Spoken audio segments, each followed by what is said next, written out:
As it was said in the introduction, I'm in Russia dealing, not all of you, from the very beginning, I'm dealing with such a controversial thing in Russia as Russian anti-extremism policy. Speak up a bit, please. Louder? Yes, I'll try. Deal with such a controversial thing in Russia as Russian anti-extremism policy. So I'm sometimes meet criticism from any side. And on the other hand, it was mentioned that I am a member of, I just try to explain from what position I'm talking here. I am a member of Presidential Council for Human Rights, which sounds itself not so obvious. What such a thing could be Putin's Council on Human Rights. And our organization, SOVA Center, is also enlisted as foreign agent at the same time.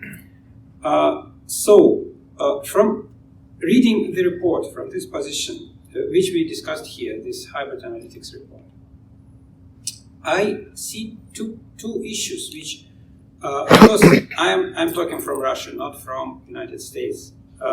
Maybe this makes some difference.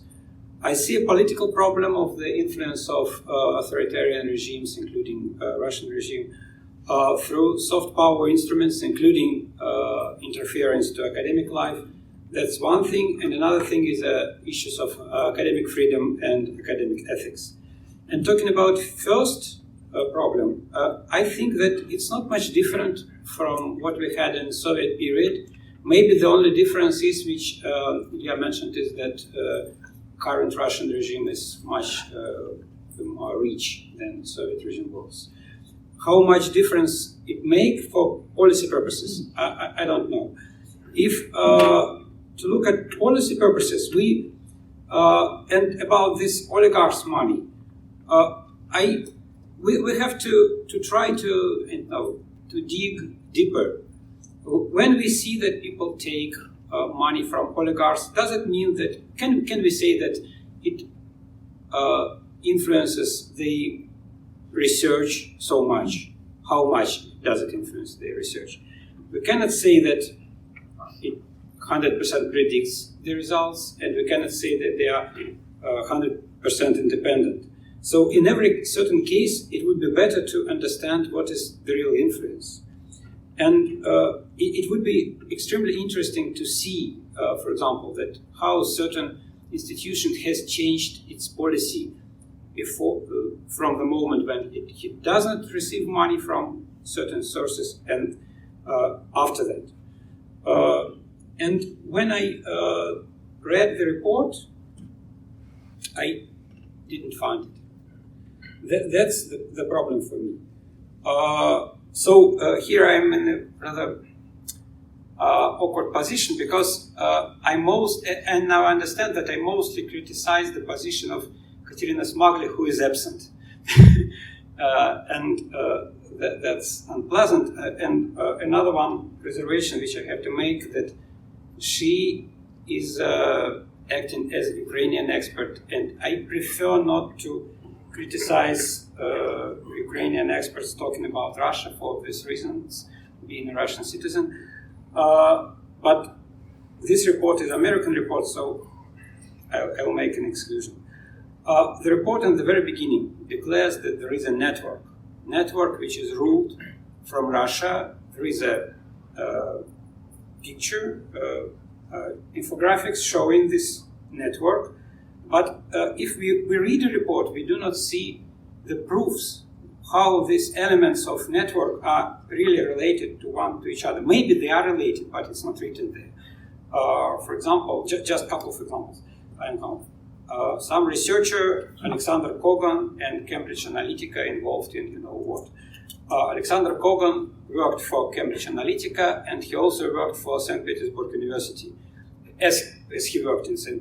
Petersburg University, of course, he got some state funding. What does it mean? I don't know, and it's not explained.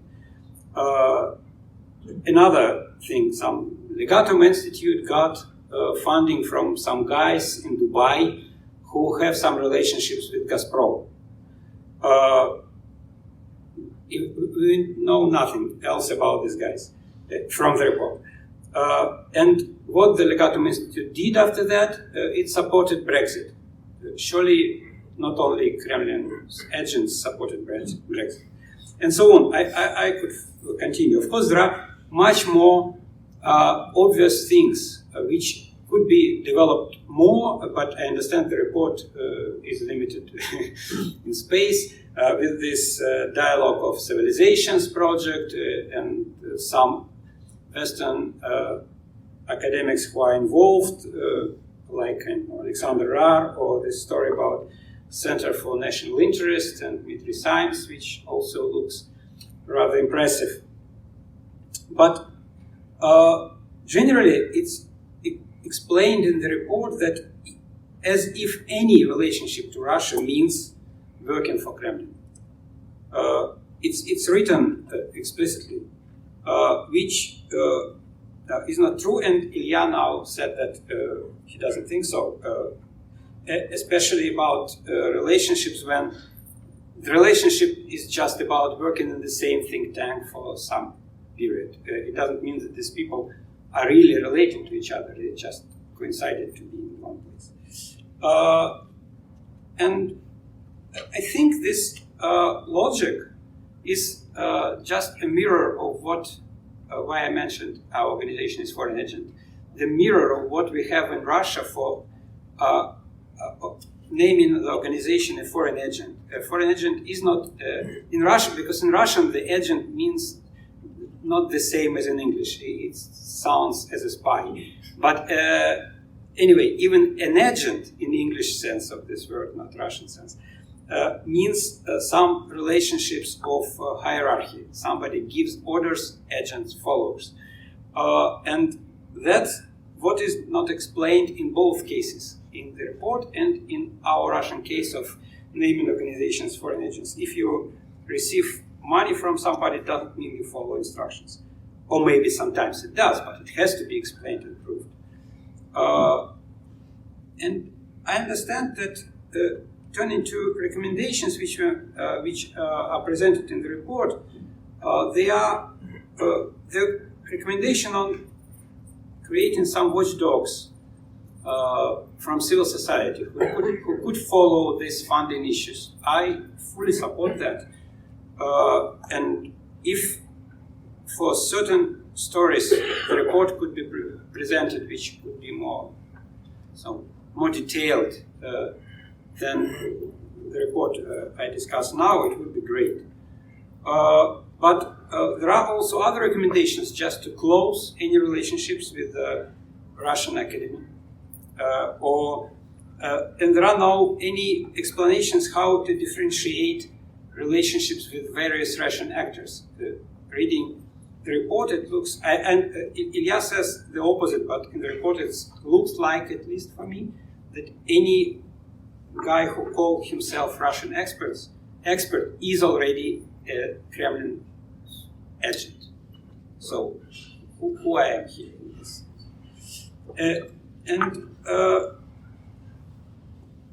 Here I could turn to a couple of other things if I had time.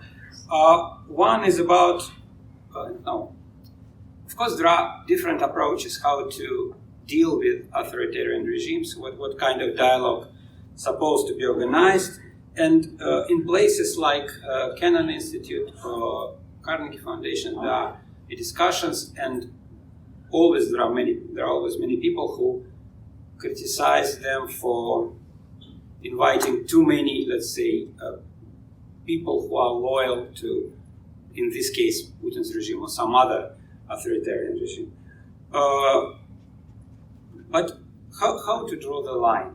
If we organize a discussion how to deal with some supposed enemies, in these discussions, always somebody will be the last one who keeps the most radical position among others. And if we attack always the last one, finally the discussion will expire. And another thing is about this distinction between which leadership SOVA suggested about pragmatists and normativists, who in attitude to authoritarian regimes. It will exist always, and it's also a part of discussion inside American society, not between Americans and the Russians, of any Russians, pro-Putin Russians or anti-Putin Russians. But we have to be more precise here. When in the report, for example, Kissinger appears in the report, and it's obvious because he's a kind of icon of pragmatism since Soviet time. And then there is a citation from rather popular and strongly anti-Putin expert Andrei Verkhovsky, when he talks about former diplomat Thomas Graham, that he is bought by Kremlin. In fact, in the citation itself, it is written that he was bought by Kissinger, which is not the same, I think. So